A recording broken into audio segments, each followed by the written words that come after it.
Hey everybody, Jeff Joyner here, and 'tis the season for college football playoffs. And if you pay attention to college football at all, you know there's been lots of stories in the news this year about teams spying on one another, especially associated with my beloved Michigan Wolverines. And today I'm going to tell you the story about the time that I worked as a spy on the Michigan sideline. So I feel like I should confess this to you guys that this is something that really happened. It's a bizarre story from many years ago. But people that know me know I grew up in Michigan, big University of Michigan fan, been to many, many games at the Big House over the years. Amazing program, the winningest football team of all time. Great place to watch a football game. I've been there over the years, lots of times with my friends.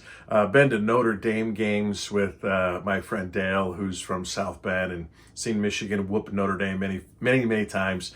Went there with my friend Tim and my friend Vince. Back when Tim was in college, and Tim isn't with us anymore. He passed away. But we created some great memories at Michigan Stadium. Been there, seen the Ohio State-Michigan game a few times. Been there many times with my friend Ron, who's actually a Michigan graduate. Last time we went, our friend Vince came with us and wore a Bobby Boucher Bourbon Bowl jersey, which got a lot of funny responses when we were there at the stadium.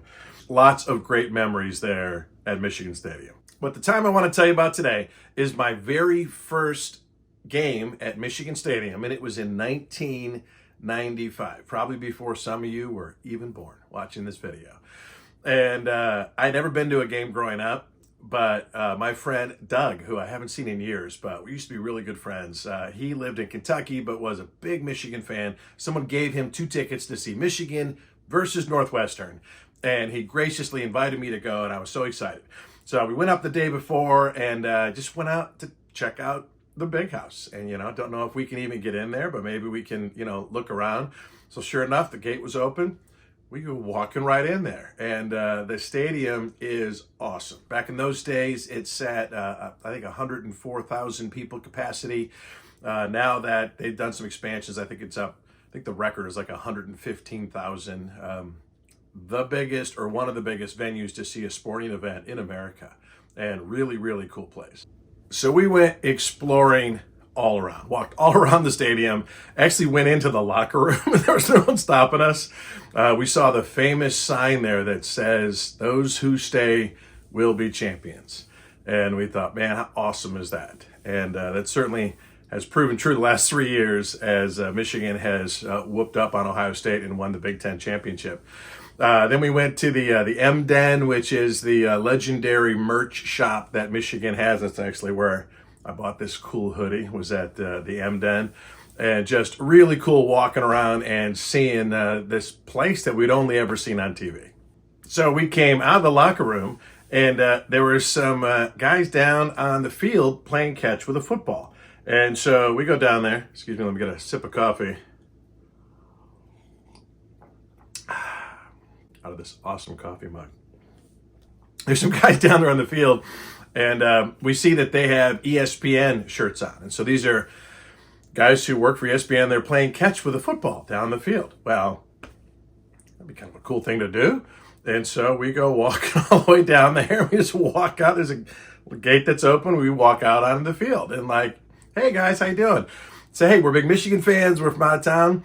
Could we borrow your football and play catch for a minute?" They're like, "Yeah." They give us the ball, and we're throwing the ball. First they're playing catch with Doug, and I took some pictures that we're actually playing on Michigan's field. And I know it's corny, but it was kind of cool. So we played catch with the football for a while, and then I decided to ask these guys a question. I said, "Hey, you guys are obviously here, for the big game tomorrow. Do you ever need anybody on game day to help out with ESPN?" I mean, why would they? But it doesn't hurt to ask. And they said, "Actually, we do. We hire local people to like pull the cables on the sideline for all the cameras. And, instead of flying those people around from place to place, we just hire some locals." We're like, "Oh my gosh," we'd love to say, "Well, we don't know if we need anybody for tomorrow or not. Tomorrow morning at 9 a.m, come to the ESPN trailer and we'll let you know. Tell them you talked to us, and we'll let you know if we need anybody. We're like, okay, that sounds awesome. So we went and checked into the hotel. So the next morning at 9 a.m., we go to the ESPN trailer. So the guy said, well, we actually do need somebody to hold a parabolic microphone. I don't know if you've ever seen on the sidelines of football fields, I don't know if they still do it this way, but they had this big curved plastic dish and somebody would hold it and point it at the action. We need someone to stand on the sideline for the whole game and point, this wherever the action is, and it catches the sound, and you can watch the whole game from right in the sideline. Catch is, we only need one person. And we'll pay $75 if one of you wants to do it. And Doug goes, I'll do it. So they go, all right. And I go, what about me? You're going to watch the game by myself in the stands? We had 2 tickets. And they said, well, we'll give you a pass to just hang out on the sideline. And I'm like, really? And so I still have it. It's been 28 years. They gave me this pass for network TV, ESPN, all access, hang out on the sidelines. I'm like, that's awesome. So I hook it, around my neck. And so this is still hours before the game. And so I'm kind of walking around. I go over to the Michigan sideline, and they had, I remember this is before the days of cell phones. They had a telephone sitting there on the sideline that you see the coaches calling up to the box or whatever. And I'm like, I wonder if that phone could call out. So I pick it up, dial 9, get it outside line. I call my dad. Hey, Dad, guess where I am? He's like, well, you're at the Michigan game. I go, no, guess where I am at the Michigan game? I'm on the sideline. Watch the TV. I'm going to be, on the sideline for the game. I tell them the whole thing. And someone's like, hey, what are you, oh, sorry, I got to go. And just testing the phone lines. So we're making sure they're all operational. And so we're just walking around on the field. And I'm like, all right, this is going to be cool. And then super cool moment, if you ever watch Michigan, there's a moment where they all come running out of the stadium and they have the big sign that they all run up and tip. So I'm like, I'm going to get my camera, my little Pentax IQ Zoom camera. And I'm going to get a picture. And so I'm standing there and I didn't realize how many they come and they're spreading out. There's a picture I took of me almost getting trampled by University of Michigan's football team as they ran out of the tunnel. Then halftime came.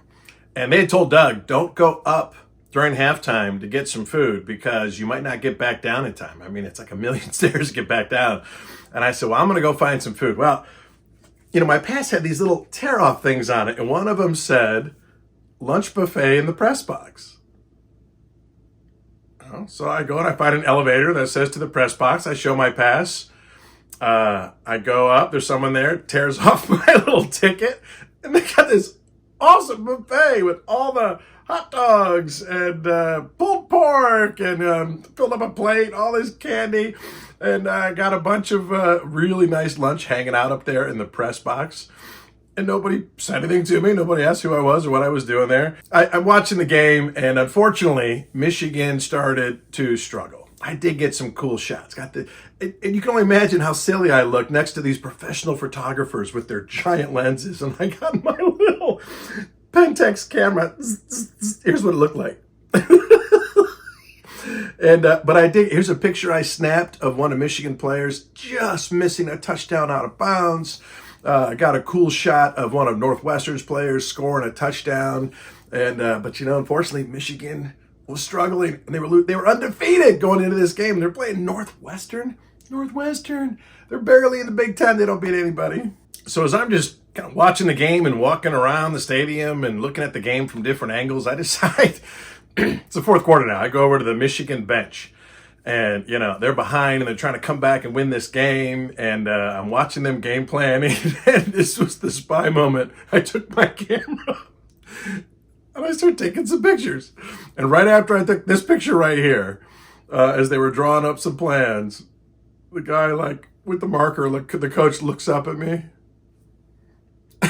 It's the guy with the ESPN badge is taking pictures of their plays. And I was like, oh, sorry.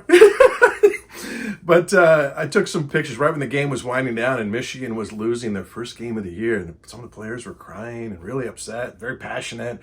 I took some pictures and got some dirty looks.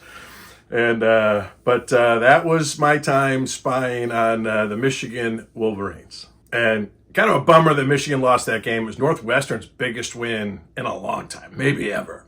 And they were all really, really excited. The game is over. Nobody rushed the field because the home team lost. But me and Doug, we go, walking into the middle of the field. We're just looking to see what there is to see. And, someone told me later, they said, my dad, who was watching the game, he goes, hey, we saw you at the end of the game because we walked up right behind Northwestern's coach when he was getting interviewed. We were looking at the camera. I said, did you really? You saw us? He said, yeah. And so, guys, this was 28 years ago. Just the other day when I was preparing to make this video, I thought, I wonder if you could find that footage somewhere on the internet. The internet didn't hardly even exist in 1995. And so I did some searching around and I found it. Here's the end of the game. This is me and Doug walking up. I don't know what It's walking up to the camera, sticking my face right there in the camera. And so that is proof that you can go find on the internet that I was there on the field at that game. So what's the moral of the story? The moral of the story is that I'm glad I had the guts to ask the question. Hey, you ever look for guys to help on the field? Turns out they did. It never hurts to ask. I know so many people living ordinary lives who just don't ever ask. Well, what will they think? Well, what would they say? What could happen? What could happen? What's the worst could happen? They tell you no. Someone laughs at you. They say, no, get out of here. Right? My whole life has been a series of extraordinary experiences, largely because I'm not afraid to ask the question. Hey, can we go in there? Hey, you ever think of opportunities for this? Hey, you ever think about starting a business of your own? Some of the best friends I have in the world, some of the best accomplishments, some of the most of the money I've ever made in my life have been a result of me being willing to ask an uncomfortable question. And you never know what can come out of it. So hope you enjoy the magical playoff season. Hopefully, I'm optimistically hopeful that Michigan can beat Alabama and then make a run at the national championship. I think this might be our last chance because I think our coach Harbaugh might be leaving to go to the NFL. You hear it here first. Here's my prediction that he's probably going to go to the NFL. I think he's tired of all the nonsense in the NCAA. Wouldn't surprise me if this time next year he was coaching the Los Angeles Chargers to the playoffs, or at least turning that program around. Maybe the Bears, but I bet we'll see one of those things happen. Unless he takes the extension and stays at Michigan, which would be my preference. So anyway, Happy New Year to everybody. Enjoy the football playoffs. We'll catch you next time.